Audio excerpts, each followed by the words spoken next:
Muy buenas tardes. Vamos a dar inicio a nuestro desarrollo de la sesión en línea del tecnólogo en desarrollo publicitario.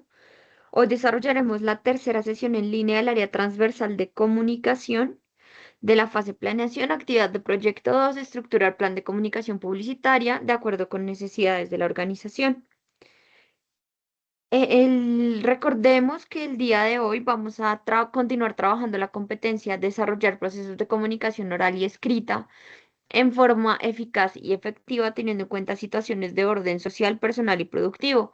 Revisaremos el cronograma y hoy hablaremos sobre la evidencia, informe, creación de contenidos comunicativos. Tendremos un espacio de dudas, inquietudes y posteriormente el cierre de la sesión.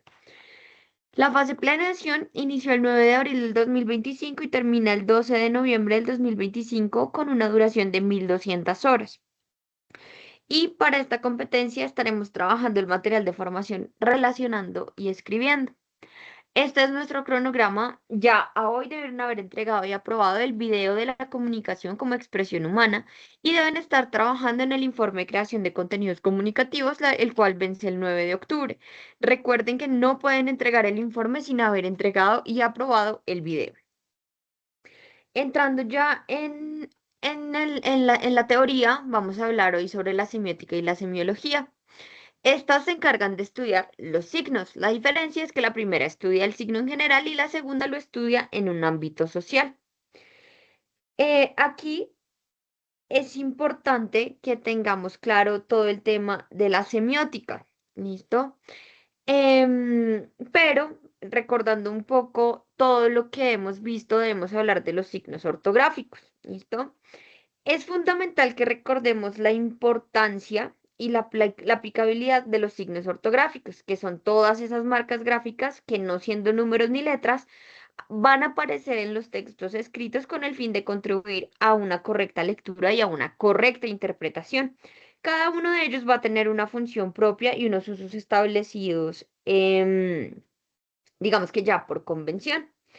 En ese sentido, pues en un texto escrito con los signos ortográficos utilizados de manera correcta, nos van a llevar a la interpretación adecuada que va a influir directamente y significativamente no solamente en nuestra escritura, sino también en nuestra lectura. ¿Listo? Entonces, esta semiótica se va a dividir en tres disciplinas: la semántica, la sintáctica y la pragmática. La semántica es literalmente el significado de los signos. La sintáctica es la relación que existe entre los signos y la pragmática la interpretación de los signos. ¿Listo? Entonces, volviendo a nuestros signos ortográficos, con lo que les mencioné, que nos va a aportar, digamos que elementos para realizar una escritura y una lectura correcta, también vamos a poder percibir este signo como una diada, en la que vamos a encontrar el significado y el significante. ¿Listo? Aquí pues el significado que va a ser lo que realmente significa ese signo y el significante es lo que está representando ese signo. Si ustedes ven en la pantalla, vamos a encontrar un ejemplo que es el de la paloma blanca de la paz. El significado es que es una paloma, ¿listo? Es decir, es una paloma, un animal como tal que todos conocemos. Pero su significante va a ser lo que esta paloma representa, que representa la paz, ¿listo? Eso es lo que deben tener muy claro frente a estos signos. Luego llegamos a los conocidos signos de puntuación. Las funciones de estos son marcar las pausas y la entonación con la que se deben leer los enunciados, nos ayudan a organizar el discurso y todos los distintos elementos que faciliten su comprensión. Esto nos va a ayudar a evitar posibles ambigüedades en los textos que si no los usamos podemos tener interpretaciones distintas y también nos va a ayudar a señalar un carácter especial de unos fragmentos determinados en ese texto, como citas, incisos, intervenciones de distintos interlocutores, si estamos tratando un diálogo. ¿Listo? Aquí entonces vamos a encontrar los que estoy segura todos conocemos: el punto, la coma, punto y coma, dos puntos, puntos suspensivos y demás. Pero también tenemos unos signos auxiliares para los cuales sus funciones son muy variadas. Y algunos de estos son el apóstrofo, el asterisco, la barra, diéresis, guión y tilde. Luego vamos a encontrar unos conectores lógicos. ¿Listo? Estos conectores nos van a permitir unir de una manera lógica, de una manera coherente, distintas partes de una frase o párrafos dentro de un mismo escrito. Entonces, vamos a tener conectores de adición, de contraste, ejemplificativos, concesivos, de causa, recapitulativos, entonces de adición encima es más, en realidad, por otro lado, también de contraste, aunque sin embargo, no obstante, ejemplificativos, por ejemplo, tal como, para ilustrar, concesivos, aún así, de cualquier forma, de todas formas, en cualquier caso, los de causa, porque, ya que, puesto que, a causa de, debido a, y recapitulativos en resumen, en conclusión, etcétera. ¿Listo? La idea es que ustedes investiguen un poco más sobre estos conectores lógicos. También vamos a tener unas herramientas que nos van a ayudar a organizar la información.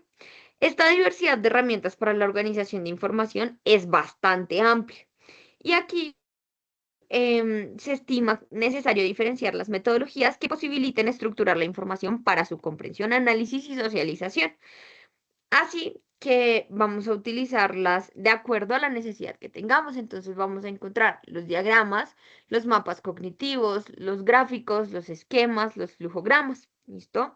La idea es que ahonden en estos y ustedes decidan cuál van a usar según sea el caso, según la necesidad de su escrito. Luego llegamos como tal a la interpretación. Esto simplemente es dar o atribuir a algo un significado determinado. ¿Listo? Y teniendo ya claro esto de la interpretación, podemos pasar de la lectura al discurso. Utilizar correctamente los signos de puntuación, ¿sí?, nos va a permitir una adecuada escritura y una lectura también correcta. Y esto nos va a llevar a una interpretación y argumentación de teorías, bien sea propias o de otras fuentes. Estas teorías las trasladamos al discurso oral ante un público profesional pues específico y este discurso va a tener dos formas generales que pueden ser combinadas. ¿Listo?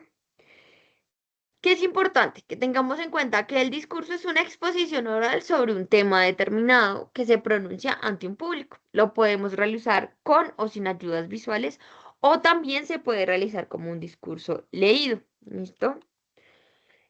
No podemos negar que leer es un ejercicio complejo, pues va a depender en gran parte de los hábitos de lectura que nosotros tengamos y de la persona, o sea, de nosotros que somos los que estamos leyendo y los que estamos interpretando.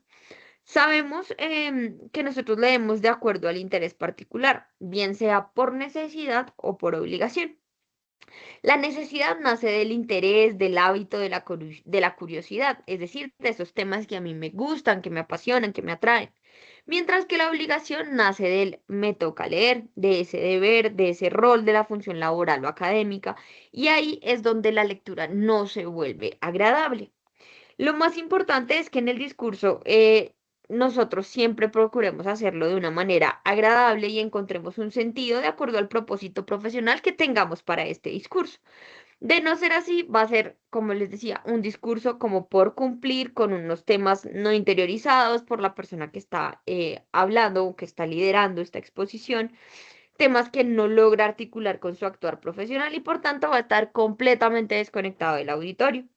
Es decir, que si nosotros sentimos gusto por el tema y le damos sentido a ese mismo, vamos a tener unas lecturas y unas investigaciones individuales correctas y concretas. Así vamos a convertirnos en unos lectores capaces de construir un discurso agradable, novedoso y entretenido. Como les mencioné, tenemos dos tipos de discursos. El discurso con ayudas audiovisuales, pues para hacer las presentaciones que apoyan los discursos, siempre debemos tener en cuenta estos cuatro tips que ven en pantalla. Primero, conocer el auditorio al que nos vamos a presentar, cuántas personas son, qué nivel profesional tienen, la expectativa de asistencia y tomar un registro de asistencia. Segundo, elaborar las ayudas audiovisuales que creamos pertinentes y que sean acordes al lugar físico o virtual en el que vamos a desarrollar nuestro discurso. Podemos utilizar Canva, PowerPoint, lo que ustedes consideren, lo pueden utilizar. Tercero, ensayar la presentación en un lugar privado, preferiblemente ante un espejo o ante personas con las que nos sintamos en confianza y que tengan pues algún aprecio hacia nosotros. Y finalmente, parafraseando a Ortega en el 2002, hay 5 problemas clásicos de los oradores sin experiencia. Primero, terror a enfrentarse con el auditorio. Segundo, terror al micrófono. Tercero, no saber qué hacer con las manos. Cuarto, terror a la cámara. Y quinto, no saber a dónde mirar. Entonces tenemos que trabajar en esto. Y luego llegamos al discurso leído.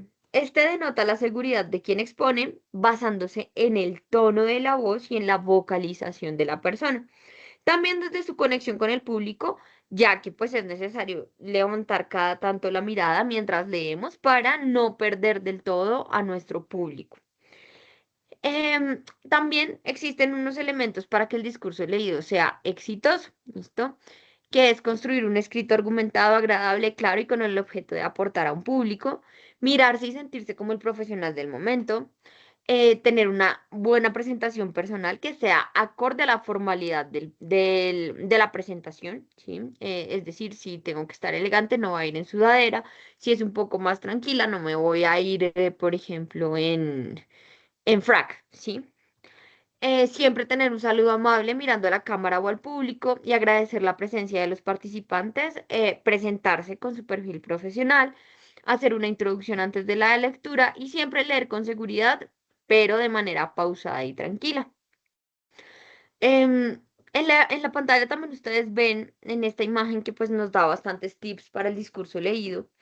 Nos dice que el maestro de ceremonias de un evento académico o laboral debe tener en cuenta los siguientes aspectos. Listo, esto también es de Ortega, en donde dice, el protagonismo no lo puede tener el presentador, lo debe tener el que da el discurso en el caso de que sea un evento. En el evento pues hay un presentador que es como quien va a darle orden al evento, pero el protagonismo debe ser de la persona que va a dar ese discurso central.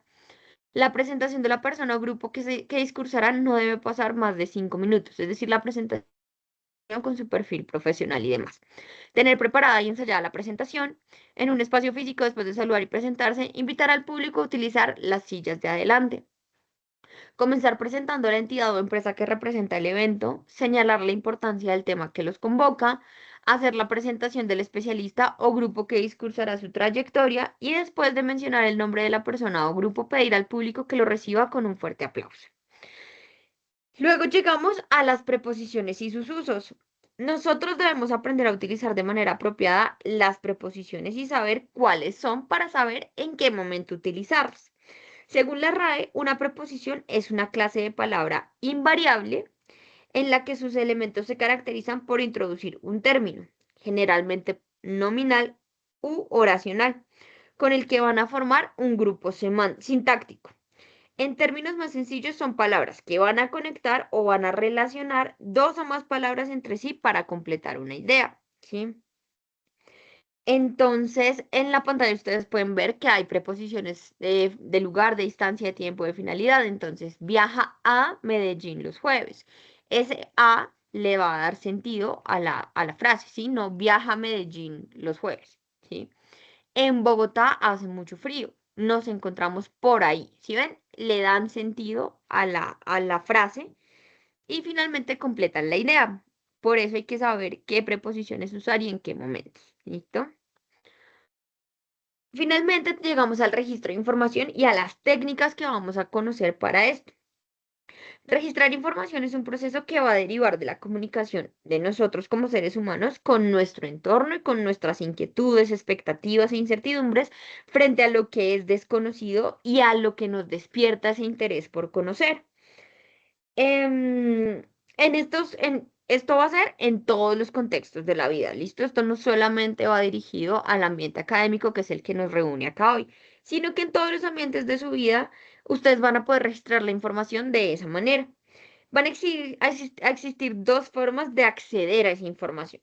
La primera es de manera inmediata o la que conocemos como información primaria, que es a través de los sentidos y el contacto que nosotros tenemos con el ambiente, que nos va a dar información a través de los elementos que lo van a conformar. Aquí recogemos información a través de un contacto directo con el objeto que estamos estudiando, las personas, el medio, el elemento, etc. Y la segunda es a través de la experiencia ajena, ¿listo? O una información secundaria. Este se constituye a su vez en una fuente de información y se obtiene a partir de investigaciones que son realizadas por otros profesionales u otros investigadores con propósitos y que se registran en libros, fotos, materiales fílmicos, artículos, ensayos, etcétera. Todo eso también nosotros lo podemos tener como registro de información, solo que esta va a ser secundaria. ¿Listo? Y finalmente llegamos a nuestra guía de aprendizaje, en donde nos habla del informe de creación de contenidos comunicativos. ¿Listo? ¿Qué nos dice la guía? Primero, retome la situación problemática que eligió para el desarrollo del video anterior. Por eso les digo que sin entregar y aprobar la evidencia anterior, no pueden entregar esta. Dice, realice un ejercicio investigativo que le permita profundizar en el estudio de la situación problemática. Para ello, haga uso de algunas de las técnicas de registro de información previamente estudiadas en el componente formativo interpretando. De esta manera podrá organizar la información y tener un panorama más amplio y claro de la situación que deberá desarrollar en la siguiente orientación. Tercero, elabore un informe donde dé cuenta de los elementos y procesos propios de la situación problemática que deberá estar en estrecha relación con la profesión que usted desempeñará al finalizar este proceso formativo y el contexto en el que se desenvolverá. Para su elaboración, elija el tipo de texto que desea escribir, científico, técnico o narrativo, basado en lo escrito en el componente formativo escribiendo. ¿Qué debe contener el informe? Encabezado, palabras claves, introducción, desarrollo, exponer la problemática haciendo referencia a los aspectos más relevantes, presentar argumentos que complementen los aspectos relevantes que señale. Para ello puede hacer uso de la información que recolectó en el proceso investigativo previo a la escritura del informe, presentar cuál es su postura frente a la problemática y en este debe existir cohesión y coherencia léxica. ¿Listo? Por eso deben hacer uso correcto de los conectores. Deben utilizar adecuadamente los signos de puntuación, interrogación, admiración y la acentuación. Es decir, que en este informe voy a ser muy, muy, muy, muy cansona con la ortografía, con el uso de los signos de puntuación, interrogación, admiración y demás. ¿Listo? Deben tener conclusiones y bibliografía, que deben entregar un documento PDF, ¿listo? De máximo 3 páginas en Arial 11 con espacio sencillo, ¿listo? En este momento, pues abriríamos espacio para dudas e inquietudes, pero no tenemos participación de ningún aprendiz, así que daremos por finalizada la sesión y en unos instantes quedará publicada la grabación de esta clase. Recuerden que el día de mañana estoy disponible de 11 de la mañana a 12 del día para atender sus dudas e inquietudes desde la mensajería interna de Desayuno. Agradezco mucho la atención y que tengan una buena tarde. Hasta luego.